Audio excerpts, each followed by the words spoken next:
De un Crăciun ca altădată, socolindu pe o mămucă să mă bucur și de o nucă, să nu fie poarta închisă pe cărarea proaspăt ninsă, pe cărarea proaspăt ninsă.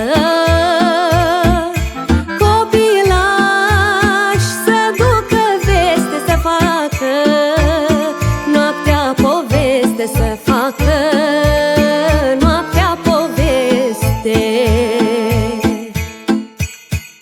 clopoțel cu glas de înger, leruiler, până la ziua nu te stinge, lerui, Doamne, ler, azi colind cu mângâiere, leruiler, la fereastra mamei mele, lerui, Doamne, ler.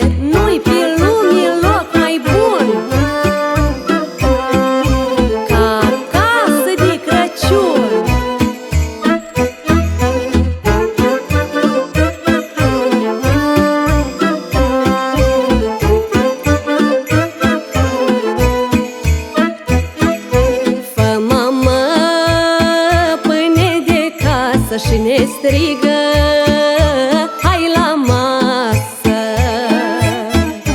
Și-au venit din țări străine bucuroși că avem la cine. Focul arde, împărătește sufletul, ni-l încălzește sufletul, ni-l încălzește.